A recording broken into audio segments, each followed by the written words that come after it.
और बेटियों की इज्जत इतनी नाजुक होती है, तलाक तो अलग साहिब, छोड़ना तो अलग की बात है। अगर लड़की को देखने वाले आकर के एक बार जाकर के ये कहते लड़की पसंद नहीं आई है, तब लोग उस लड़की में कीड़े पैदा करना शुरू कर देते हैं। कोई कहता है कि चलन अच्छा नहीं होगा, कोई कहता है कि बच्ची का घरवार अच्छा नहीं होगा, कोई कहता है कैरेक्टर अच्छा नहीं होगा, कोई कहता नहीं नहीं नाक नक्शे की कमी रह गई होगी, कोई कहता देने के लायक नहीं है। इतनी बातें लड़की में पैदा की जाती है। और तुम्हें खुदा का वास्ता है, मिलाद वाले मुस्तफा का वास्ता, हाथ जोड़ के कहता हूं, जब बेटियों की रिश्ते की बारी आया करे तो शद्दाद हमान ना बना करो, नमरूद फिरौन ना बना करो, दुनिया में हाकिम ना बना करो। अगर बेटी की चाहिए आपको तो किसी पे जबरन बेटी ना लो, दौलत के साथ बेटी ना लो, बल्कि झोली फैलाओ, भिखारी बन जाओ और के खुदा के वास्ते बेटी दे करके हमारी नस्लों को इज्जतें दे दे। खुदा की कसम, जब बेटियां ऐसे आती हैं तो फिर नस्लों में खालिद बिन वलीद जैसे लाल पैदा होते हैं। लेकिन ऐसे मांगे कौन? बारात भी तो लेके जाएगा। कितनी बारात चल रही है भाई? हाँ, जब निकाह इमाम पढ़ा देना तो कहते इमाम साहब कितने पैसे हो गए? इमाम साहब ने कह दिया 5,000। गरीब इलाका होगा यार, छोड़। अगर इमाम ने कह दिया ना 7,786 तो कह रहा कौन सी शरीयत में? फिर कह रहा कौन सी शरीयत में? अब तुझे शरीयत याद आई? तेरा बाप जो हराम के खाने खिलाने के ये 300-400 लोग लेके आया, ये तेरे बाप की लाल किताब में लिखे? बेटियां मुर्तद हो रही हैं, जहर खा रही हैं तुम्हारे इन पापों की बुनियाद पर। बारात का इस्लाम में कोई तसव्वुर ही नहीं है, बिल्कुल तसव्वुर नहीं है। हक ही नहीं है कि बेटी वाला खाना खिलाए बारात को। लेकिन पहले सैंपल भेज रहा मुंहों के, कह रहा बोटी बिना हड्डी की होनी चाहिए, रसगुल्ले ज्यादा बड़े ना हो। क्यों? बगले लेके आएगा। इसने कौम का बेड़ा गर्क करके रख दिया है। एक बाप की बेटी जवान हो जाती है, बाप बेटी को देख के सूखना शुरू कर देता है। इसलिए नहीं कि बेटी जवान हो गई है, इसलिए सूखना शुरू हो जाता है कि बेटी जवान हो गई है। अगर कोई दरवाजे पे शरीफ आ भी गया तो बारात में हराम की खाने वाले लोग आएंगे। पहली बात तो जो भी बेटी लेने के लिए आएगा 4-5-10 लाख से शुरू होता है, उस कुत्ते का पेट भी भरना है। फिर जो बारात हराम का खाने के लिए आएगी उनके लिए भी इंतजाम करना। हद तो तब हो जाती है जब 400 बाराती खाने के लिए बैठे हो और लड़के का बाप बगल में परस दबा करके बारात के टेबलों पे चक्कर लगा के पूछता है नमक ठीक है कि नहीं, मिर्च ठीक है कि नहीं, कोई कमी तो नहीं रह गई है। पूछना तो ये लड़की वालों को चाहिए था, ये क्यों पूछ रहा कि दयूस की औलाद, इसको हक किसने दिया है कि ये खाने की कमी पता करे? और कितने बेगैरत होते हैं, उसके बावजूद भी उठ के कहते हैं नहीं जी बात तो ठीक है, खाना भी सही है, लेकिन नमक ज्यादा कर दिया गया है, मिर्च तेज कर दी गई है और बेगैरत नाक तक खा चुका है, तो खाने में ऐब निकाल क्यों रखा है? पहली बात तो ये है लड़के वालों को हक नहीं है कि वो बारात के खाने के बारे में पूछे और फिर ये कहे खाना कैसा है। सुन बेगैरत सुन, जब तुझे लगे कि तेरी बारात हराम के लुक में तोड़ लगी है तो कोने में झांक के देखना, उसी पिंडाल के किसी कोने में लड़की का बाप सहमा हुआ होगा, गर्दन झुकी होगी, बगल में हाथ होंगे, आंखों में नमी होगी, कभी बारात देखता होगा, कभी आसमान को देखता होगा, कहेगा मालिक आज लाज बचा लेना। अगर एक बाराती फाके से चला गया मेरी बेटी को पूरी जिंदगी ताना दिया जाएगा। गरीब बाप खड़े होकर के अपने रब को आवाजें दे दे के कहता है मेरे परवरदिगार खाने में बरकत देना, अल्लाह खाना कम ना पड़ जाए। और जब खाने से निकलता बंदा अगर वो पूछता कि बताओ खाना कैसा था, और एक बेटी के बाप से बड़ी बेगैरती से कह दिया जाता है कि खाना ठीक था लेकिन नमक की कमी थी, मिर्च ज्यादा थी, बाप का कलेजा टूट जाता है। मैं पूछना चाहता हूं अगर नमक ज्यादा भी था, मिर्च तेज हो गई थी, अगर तुम इतना कह देते अल्लाह का शुक्र बहुत अच्छा खाना है, तो तेरा क्या चला जाता? कम से कम गरीब का मान रह जाता, उसका दिल रह जाता। तूने खाने का इनकार किया, उसका दिल भी तोड़ा, रब को भी नाराज किया। खुदा के वास्ते किसी का दिल ना तोड़ा करो, अगर हो सके तो दिल छोड़ दिया करो। अगर ऐसा करोगे काबे वाला भी राजी हो जाएगा, मदीने वाला भी राजी हो जाएगा।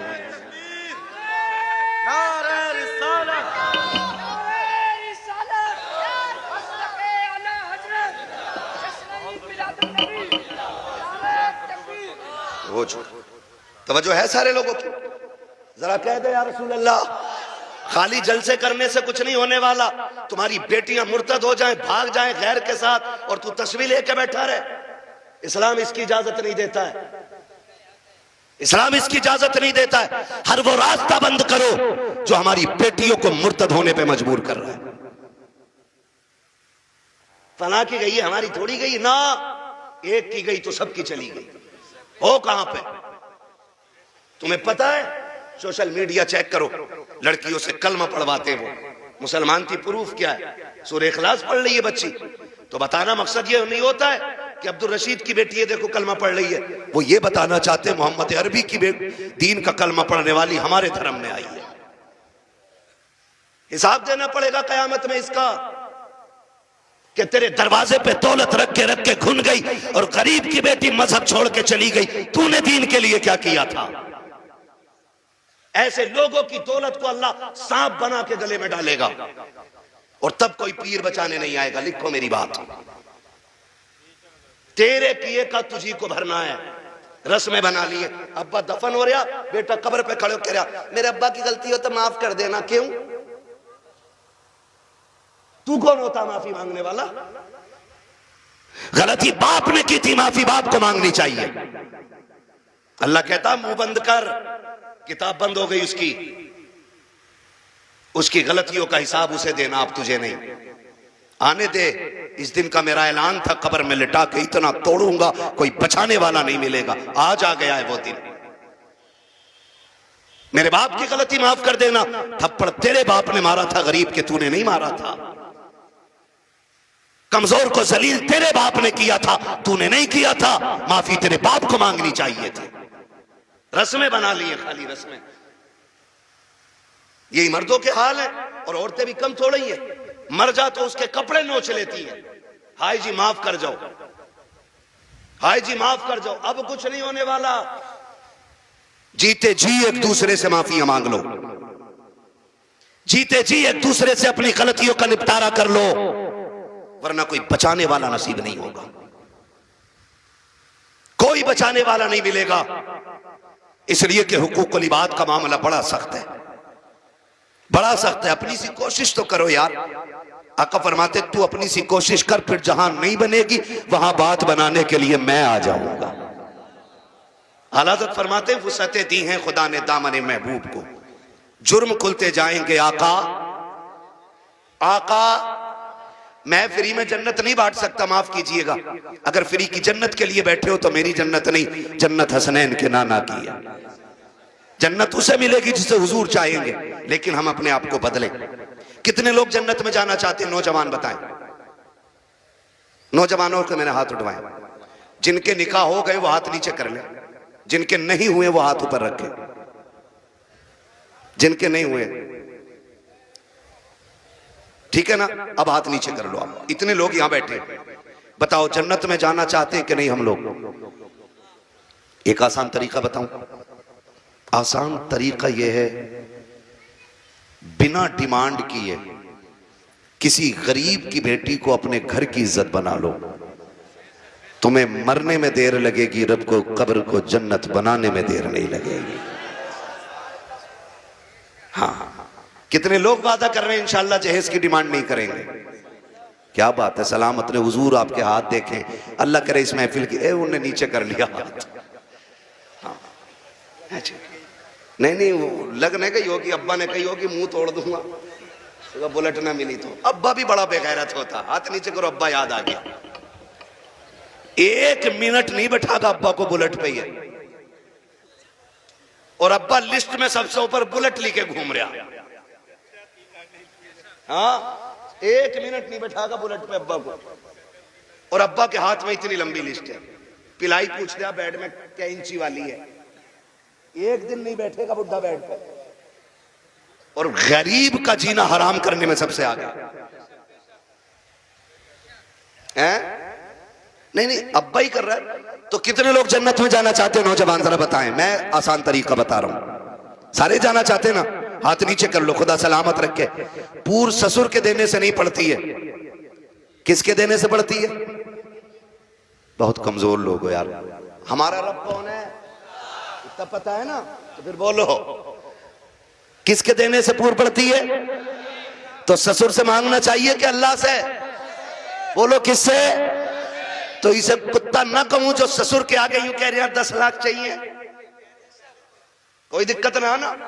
कुत्ता वो खाता है जो फेंका जाता है, और ये कुत्ते से बदतर है जो छीन के ला रहा है। कितने ऐसे लोग हैं ना, कितने होशियार होते हैं, इतने होशियार होते हैं। रिश्ता करा दो साहब, कोई डिमांड करना ना, कुछ ना, खाली लड़की दिलवा दी। खाली लड़की मिल गई, फिर बिचौली आके कहता सुनो कि हाँ कि लोग बड़े अच्छे शरीफ हैं, कुछ भी ना मांग रहे, लड़की कह रहे लेकिन यार तुम कुछ गैरत करियो। बिचौलिया भी बड़ा बड़ा बना हुआ पड़ा। अगर इसकी कुटाई का नंबर आ गया ना तो कोई बचाने वाला नहीं मिलेगा। कोई बिचौलिया, सबको नहीं कह रहा हूं, जो अच्छे वो तो अच्छे ही है। एक दूसरे का मुंह ना देखा करो, मुझे दोनों ही चोर लगते हैं। फिर तो कह रहा तुम्हें पता लोग तो बहुत अच्छे हैं लेकिन थोड़ा सा ख्याल करियो। क्या ना गाड़ी कौन सी निकाल ले हो? तो गरीब बंदा कह रहा है कि हाँ एस्प्लेंडर निकालने के ना। वो लड़का कह रहा था यार वो बुलेट हो जाती ना तो अच्छी थी। ऐसे भीख मांग रहा, कैसे फेर डाल के भीख मांग रहा। जो दरवाजे पे आके कहता भीख मांगता, वो भी कहता खुदा तेरी नस्लों को आबाद रखे, तेरी औलाद सलामत रहे, तेरी नस्लें बरकत होती रहे। हैं भीख मांगने वाला भी ये कह रहा, और ये डायरेक्ट कह रहा ना बुलेट हो जाती तो अच्छी थी। लड़के का मन जो है ना थोड़ा बुलेट को हो रहा, और तुम पे ना हो पैसे तो हमसे ले लो। तो लड़की वाला गैरत करके कहता ना यार हम ही डाल देंगे। इसका काम सीधा बुलेट करवा दी एक बार में। जब शादी के 4 दिन रह गए तो कह रहा खाने में क्या दे रहे हो? सुना खाली कोरमा कर रहे हो, क्यों कबाब खागा? बेगैरत कहीं का। कह रहा कोरमा कर रहे हो खाली, क्यों? उसकी कलेजी भुनवा ले लड़की के बाप की। बेटे पैर थोड़ा जलसा है। कह रहा खाली कोरमा कर रहे हो? कि हाँ कहना वो ये कह रहे थे ना बिरयानी भी हो जाती और थोड़ा हलीम और बढ़ा दियो। अब तो ये चल ही रहा, फेफड़े निकाल दिए बेटी वालों के, ऐसी कंडीशन कर देते।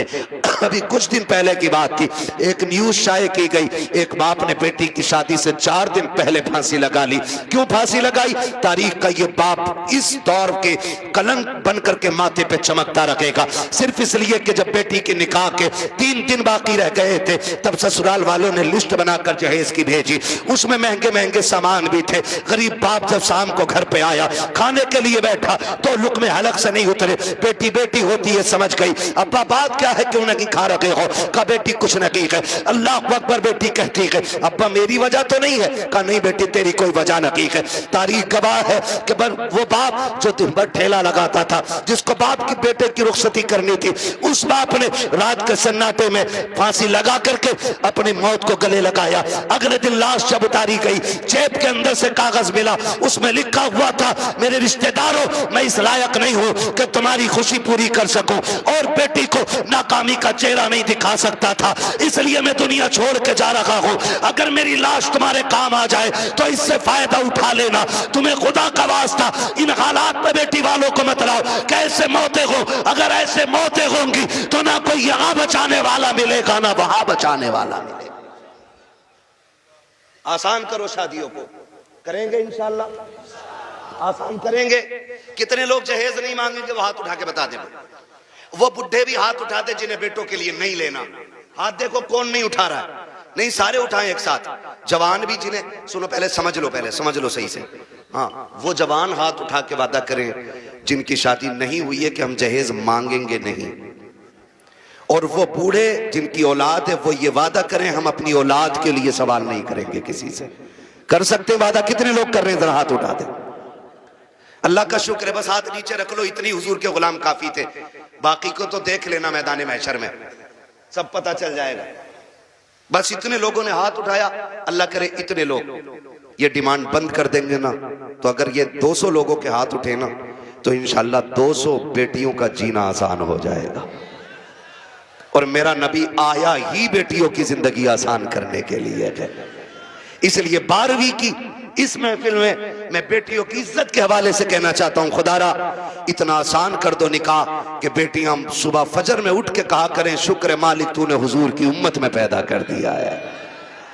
हाँ जी, अल्लाह सलामत रखे, क्योंकि हुजूर आए, बेटियों को जीने का सलीका मिला है। और बेटियों से भी एक बात कह जाऊं आखिर में, कह दूं बेटियों से भी एक बात, आखिरी बात है, बेटियों से भी कह दे रहा हूं, बेटियों से गुजारिश है, कभी भी अपने बाप के सामने खड़ी ना होना। खड़े होने का मतलब यह है कभी बाप के मुकाबले में ना आना। कभी ऐसा नहीं होना चाहिए कि बाप के जायज फैसले पे तुम इनकार करो। कभी ये मत कहना, आज जो रस्में चल गई है ना, जो कुछ नकाब पहन के सोशल मीडिया पे बच्ची आई, या आप देखें प्रेस कॉन्फ्रेंस में आके कहती हैं कि हमारी आजादी, हमारा हक है, हम नकाब क्यों पहनेंगे, हमें जरूरत नहीं है। ऐसी बच्चियों को देख करके कई बच्चियों की सोचें बिगड़ती जा रही हैं। मैं बेटियों से गुजारिश करना चाहूंगा, कभी बेटियां बाप के मुकाबले में आके खड़ी ना हो, और कभी ये ना कहें कि मेरा जिस्म मेरी मर्जी है, मेरा वजूद मेरी मर्जी है। मेरी बेटी अगर रुखसती की बात निकाह की आए ना, तो कभी बाप से जहेज की फरमाइश ना करना। कभी ये मत कहना अपने बाप से कि अब्बा जैसा फलां की बेटी को जहेज मिला वैसी मैं लेके जाऊंगी, इसलिए कि हो सकता है तेरे बाप का कब्जा ना हो। इसलिए कि हर बाप अपनी बेटी को अपनी हैसियत से बढ़ के ही देना चाहता है। ये क्लियर, हर बाप अपनी बेटी को सुन रहे हैं, हैसियत से बढ़ के ही देना चाहता।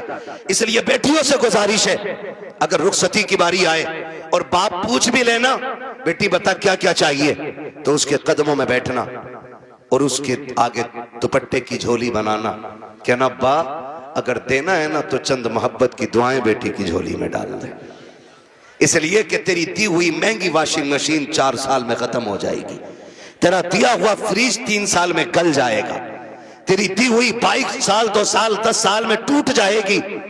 प्यार भरी दुआएं दे दे, आखिरी सांस तक काम आती रहेंगे। और कभी बाप के मुकाबले में बेटियों खड़ा ना होना, कभी इनको जलील ना करना।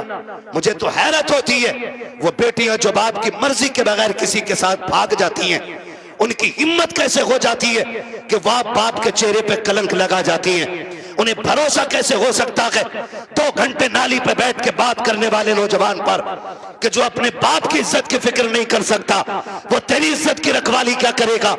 और मैं नौजवानों से कहूंगा, ऐसी बेटियों से कभी निकाह न करना जो शादी से पहले तुमसे फोन पे बात करती हो, इसलिए कि जो अपने बाप की इज्जत की रखवाली नहीं कर सकती, वो अपने शोहर की इज्जत की रखवाली कभी नहीं कर सकती है।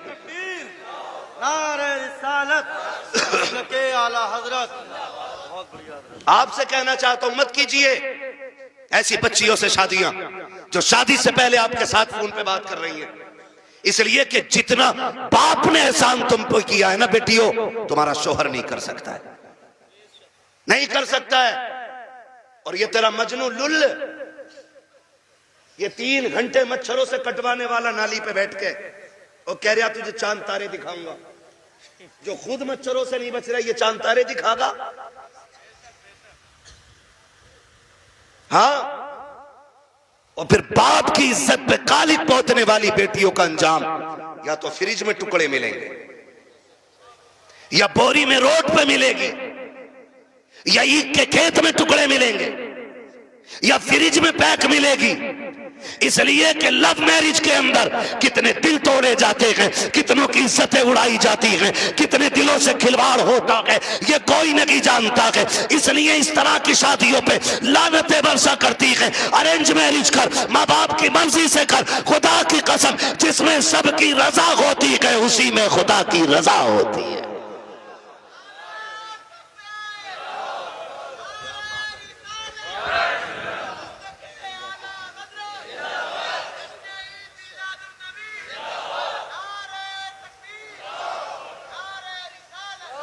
आखिरी गुजारिश बेटियों से है, बाप के चेहरे पे कालिक ना पोतना। और मैं तुम्हें कितने बेटियां आज भी दिखा दूं कि जिनको चांद के पार ले जाने वाली बातें लोग करते थे और 6 महीने बाद तलाक दे के धक्के दिए, सारी सोसाइटी ने मुंह मोड़ लिया। यही बाप जिसका मुंह काला करके बेटी गई है, इसी ने उन बेटियों के लिए दरवाजा खोला है। वही बाप इस बेटी को रखता है जिसकी इज्जत के साथ खेला बेटियों ने। मैं तो खुल के कहता हूं बेटियों से, खुदा की कसम खा के कहता हूं, पूरी दुनिया के आशिक एक पल्ले में रखो और सिर्फ बाप का रिश्ता बेटी से दूसरे पल्ले में रखो। पूरी दुनिया के आशिकों का इश्क कम पड़ जाता है और बाप की एक दिन की मोहब्बत भरी निगाह जो बेटी के चेहरे पे पड़ती है वो पूरी दुनिया के इश्क पे भारी पड़ जाती है। सच कह रहा हूं, ये याद रखिएगा, जो इज्जत बेटी को एक बाप दे सकता है वो कोई रिश्तेदार नहीं दे सकता है, और ये मेरे नबी ने करके दिखाया है। आज कहना आसान है मेरी बेटी मेरे जिगर का टुकड़ा है, हुजूर ने तब कहा था मेरी बेटी मेरे जिगर का टुकड़ा है जब बेटी को कत्ल करने पे फख्र होता था। हाँ, क्या दो की बेटी हो, क्या कर सकती हो बाप के लिए, इसका एहसान जानती हो तो तुम्हें बताऊं, अगर ना पता हो ये बात जहन नशीन कर लेना। एक एक बेटी मेरी बात कान खोल के सुन लेना। इस बेटी को 12वीं वाले सरकार ने इज्जतें दी हैं। सुन मेरी बेटी, जब तू माँ के शिकम में आई थी पूरा खानदान कह रहा था बेटा होगा तो अब्दुल्ला नाम रखेंगे, कोई कहता था अपने नाम पे नाम रखूंगा, कोई कहेगा भतीजे का नाम ये रखूंगा, दादा कहते था पोते का नाम ये रखूंगा, दादी कहती थी लाडला आएगा, नाम उसका शेर रखा जाएगा, अब्दुल्ला रखा जाएगा। सबने बेटों के नाम सोचे थे, बेटी का तो तसव्वुर भी किसी का नहीं था। जब वक्त ऊपर हुआ विलादत के वक्त से तेरी माँ को हॉस्पिटल ले जाया गया, चचा ने कहा कि ऑर्डर दे दो जल्दी से मीठा बन जाए, भतीजा आने वाला है। पूरे खानदान में खुशियां थी, लेकिन अचानक हॉस्पिटल से फोन आया कि बेटी आई है। चचा का चेहरा उतर गया, दादी का चेहरा उतर गया, दादा बिस्तर पे गिर गया। वो जो मीठे बने थे लोगों ने ऑर्डर कैंसिल कराए, दुकान वालों ने कहा क्यों नहीं लेता, कहा बेटा आता तो लेता, भतीजा आया कि इसलिए मीठा नहीं चाहिए, ये कह के मीठा टुकड़ा दिया गया था। क्योंकि तू पैदा हो गई है, दुनिया ने तुझे मनहूस समझ रहा है, दुनिया आज भी तुझको वैल्यूबल नहीं मान रही है। खुदा की कसम खा के कहता हूं, जब चचा को तेरे आने से तकलीफ, दादा को तेरे आने से तकलीफ, दादी का चेहरा तेरी वजह से उतरा है, सब ने तुझे टुकराया। एक बाप ही तो था जो हॉस्पिटल सीना उठा के गया था और इसने तुझे गोद में उठा के तुझे चूम के कहा था दुनिया लानत दे रखी है, लेकिन शुक्र है अल्लाह ने मुझे जन्नत का टिकट अता फरमा दिया है। सबसे पहले जिसने तुझे अपनाया वो तेरा बाप था। हालांकि चचा ने भी मीठे से इनकार किया, ये कहता मेरे लिए जन्नत का टिकट आ गया, मेरे जिगर का टुकड़ा आ गया है। ये बाप फिर तुझे कंधे पे लेके बाजार गया। लोग कहते थे दुनिया बेटे को उठा के घूमती है, कितना मनहूस है, 4 बेटी ही बेटियां, एक चिराग जलाने वाला नहीं। मैं कहता हूं मुंह बंद कर, अल्लाह बुझाने पे आए ना तो 18 बेटों वालों के चिराग बुझा देता है, और जब जलाने पे आता है तो खुदा बेनामो निशान लोगों के नाम के चिराग दिला देता है। कह रहा एक भी नहीं चिराग जलाने वाला, खाली बेटियां ही बेटियां हैं। तो पता बाप क्या कहता था? बाप फखर से कहता था बस कर, तुझे नहीं पता मुझे बेटी में बेटा नजर आ रहा है, मुझे बेटी काफी है। ये कह के बाप तुझे 18 साल पालता रहा, और आज किसी की मोहब्बत ने तुझे ऐसा बहकाया कि उसी बाप के माथे पे कालिक पोत गई बेटी। खुदा के वास्ते बेटियों से गुजारिश करूंगा, कितनी भी बड़ी तुम्हें कोई स्कीम, कोई ऑफर तुम्हें कोई करे, कभी किसी की नहीं सुननी है। अपने बूढ़े बाप के सफेदी के लगे हुए बालों को देखना है, अपने बाप के लगे हुए टोपी के पैबंद को देखना है, इसलिए कि करोड़पति बाप का बेटा तुम्हें चंद दिन ऐश करा सकता है, फिर तुम्हें एक जूती से ज्यादा औकात नहीं देगा। वो भी अपने बाप के घर में रह, भले चटनी से खाएगी, रोजाना शहजादी बन के रोटी खाया करेगी। इसलिए बेटियों से गुजारिश है बाप के चेहरे पे कालिक न पोतना। बेटों से गुजारिश है आप भी ना निकलें इस आशिकी से और कुछ कामयाबी की तरफ चलें, पढ़ें, कुछ IAS बने, IPS बने। अब याद रखिएगा फतह उनकी होगी जो इल्म वाले होंगे, कामयाब वो होंगे जिनके पास तालीम होगी। अब दौर बम बारूद का नहीं, अब दौर कलम का है। इसलिए पढ़िए और इतने आगे बढ़ जाइए कि दुनिया देख के कहे हुजूर की उम्मत जैसी कोई उम्मत नहीं है, इसलिए कि ये अपने हक के लिए लठ चलाना नहीं, अपने हक के लिए कलम चलाना जानती है। पढ़ेंगे इंशाअल्लाह, अपने बच्चों को पढ़ाएंगे। और ये भी गुजारिश आखिर में करता जाऊं, बेटियों को इतना पढ़ाओ बस जितना जरूरी है, इसलिए कि जितनी मुर्तद हो रही है वो school, colleges, hostel, service, duty, ये करने वाली बच्चियां ज्यादातर बाप के मुंह पे कालिक पोत रही हैं। मुझे एक बात बताओ, अगर तुम्हारी बेटी IAS बन भी गई या उस डिग्री को हासिल कर लिया और उसने बाप का मुंह काला कर दिया, तो लानत हो ऐसी डिग्री पे। डिग्री वो बेहतर है कि जिसकी वैल्यू कब्र में भी काम आए और हश्र में भी काम आए। इसलिए बेटियों को दीन दीजिए, और वो भी इतना दीन जितना जरूरी है। मैं इसके भी खिलाफ हूं कहीं ने 10-10 साल के लिए मदरसे में रखो, इतना जितना जरूरी है बस। बच्चियों को दीन दें, बच्चियों को दीन दें, और बाहर निकलने से अब रोकें बेटियों को। पर्दे क्या, इनको हुक्म दें। बेटियां बोझ नहीं होती, रवैये बोझ पैदा कर देते हैं।